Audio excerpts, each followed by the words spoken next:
This is Wretched Radio. Before we get back to our celebrity news entertainment stories. Extravaganza. That's exactly correct. Would like to share with you something that is a little bit on the heavy lifting side, but I think worth it. Have you ever been accused of believing in a silly book called the Bible because it has so many mistakes and contradictions in it? For instance, in Matthew and Luke, you see two genealogies for the same Jesus, and they appear to be different. Therefore, in the mind of the atheist or the liberal, they are contradictory. Therefore, the Bible should not be taken literally, and it certainly isn't sufficient for all things that we need in making decisions about life and godliness and, well, frankly, everything. Well, we've usually heard the explanation that one is the genealogy of Mary, the other is the genealogy of Joseph. Therefore, that is why some of the details seem to be a little bit different. However, a guy named Nathan Hoffman has put together, this is the fellow who did the unicorn video. Do you remember that amazing unicorn video? We had it up at wretchedradio.com. We showed it on Wretched TV. This kid does great work, where he explained that unicorns are actually rhinoceroses. Therefore, when the King James Version of the Bible uses the term unicorn, it didn't mean that fanciful creature, it meant a rhinoceros. It was done magnificently. Well, the same thing with this response to the accusation, the genealogies of Jesus are contradictory. This is a different explanation, and I think it's awfully strong, but it's a little bit, you're going to have to concentrate, because it's a little hard. Why does the genealogy in Matthew contradict the genealogy in Luke? In the book of Matthew, chapter 1, it gives a genealogy from Abraham all the way down to Jesus. And in Luke chapter 3, it gives a genealogy from Jesus all the way up to Adam. In Matthew chapter 1, it says that Jacob begot Joseph, the husband of Mary, of whom was born Jesus, who is called Christ.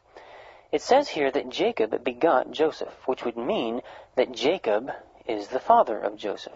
Okay, now, not to be too pedantic here, but Jacob begot Joseph.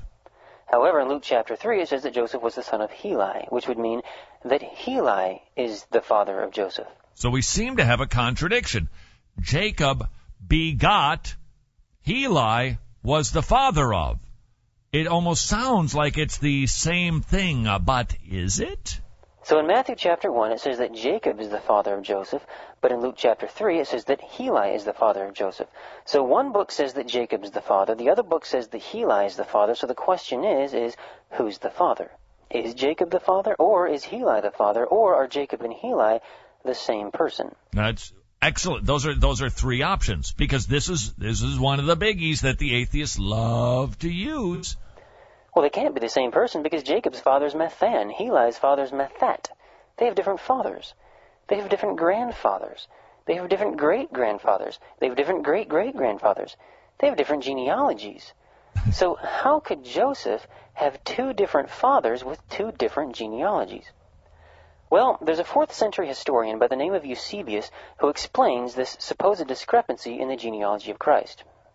In Eusebius' Ecclesiastical History, in Book 1, Chapter 7, page 21, second paragraph, second sentence, he says, Heli and Jacob were brothers by the same mother. Heli, dying childless, Jacob raised up seed to him, having Joseph according to nature belonging to himself, but by law to Heli. Thus panic. Joseph was the son of both. Don't panic. According to Eusebius, Jacob and Heli were brothers.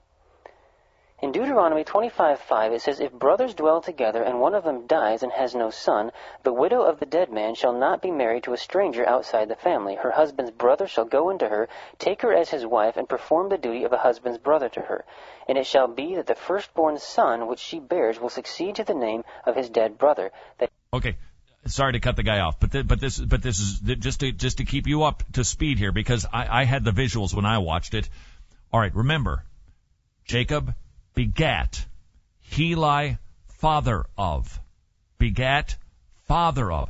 Deuteronomy 25. This is an Old Testament law that it seems very strange to us, but keeping the name going was very important in Judaism. Keeping families going, huge in Israel. And so what you would see is if a man was married to a woman and he died, this is kind of the kinsman-redeemer concept also.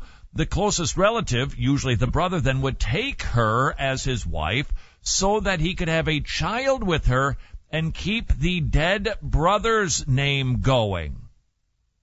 So he can begat the child, but the child has the father's name who is dead.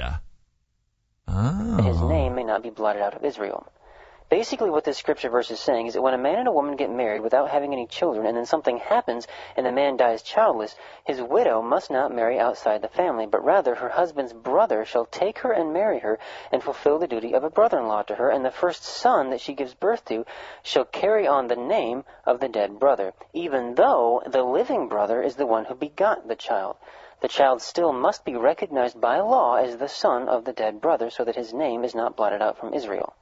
In the book of Matthew, it says that Jacob begot Joseph. However, in the book of Luke, it says that Joseph was the son of Heli. Eusebius points out here that Luke entirely omits the expression he begot because it's not possible for two different men to have begotten the same child. However, it is possible for one man to have begotten the child while the child is recognized by law as the son of another man, according to the law of Deuteronomy 25:5. And according to the history handed down by Eusebius, this is exactly what happened. Jacob was the living brother, and Heli was the dead brother. Heli and Jacob were brothers by the same mother. Heli, dying childless, Jacob raised up seed to him, having Joseph according to nature belonged to himself, but by law to Heli. Thus Joseph was the son of both. The question is, though, how could Jacob and Heli be brothers when Jacob's father is Methuselah? Okay, hold on. We'll pick that up in a second because he gets into the next level, which actually is basically the same explanation. That would explain things, wouldn't it? But now we get into a more complicated issue, which is, wait a second. Now the grandfather, one is Methan and one is Methat. And it's a different, and you would say, well, maybe it was just a typo. No, it's not a typo because the genealogies are different from there also. And now this fellow goes on to explain exactly how that could happen. Okay, Tony, just to use you as the litmus test, are you following along with what this guy is saying based on Eusebius' explanation? Yeah. One begat, the other was considered the father of. Yes. The dead guy was considered the father of. The brother did the fatherly duty, and he was the one who actually begat the child. Mm-hmm. Beautiful. Simple. Now, wait a second. How is it that grandpa, one is Methan and one is Methat? Nature belonged to himself, but by law to Heli. Thus Joseph was the son of both. The question is, though, how could Jacob and Heli be brothers when Jacob's father is Methan and Heli's father is Methat? They have different fathers. They have different genealogies. So how could Jacob and Heli possibly be brothers? Well, Eusebius explains that Methan, whose descent is traced to Solomon, begot Jacob. Methan dying, Methat, whose lineage is traced from Nathan, by marrying the widow of the former, had Heli. Hence Heli and Jacob were brothers by the same mother. If you didn't quite catch all that, then let me quickly illustrate what's being said here. According to Eusebius, Methan, whose lineage is traced to Solomon, married a woman by the name of Esther. They together had a son named Jacob. Then something happened to where Methan died. However, since Methan had a son to carry on his name, his widow is free to marry outside the family, and that's exactly what she did. She married a man by the name of Methat, from a different family with a different genealogy, whose lineage is traced to Nathan, the son of David. Then they together had a son named Heli. Thus Jacob and Heli are brothers by the same mother, though they had different fathers with different genealogies. Get that? That works, doesn't it? Now, could it be that historically we've understood one is the genealogy of Mary, one is the genealogy of Joseph? Okay, I can live with that too. But this is most certainly a very reasonable explanation. The moral to the story being, the next time that an atheist goes, hey, what about this contradiction? Please note, there are explanations abounding. There are books, reams of books written to deal with the supposed contradictions of Scripture. Don't let that trip you up. Don't let it cause you to stumble or to bruise your shin, tripping over one of these fanciful supposed contradictions. There's explanations for them. And this one was excellent. Just excellent stuff. You gotta love it. When people put together videos like this to explain things like that based on Eusebius's version, the explanation of the different genealogies of Jesus. Well done. At the risk of possibly going against the very thing that I was admonishing all of us not to do but a few moments ago, and that is gossip, might I just bring up one point about Bristol Palin?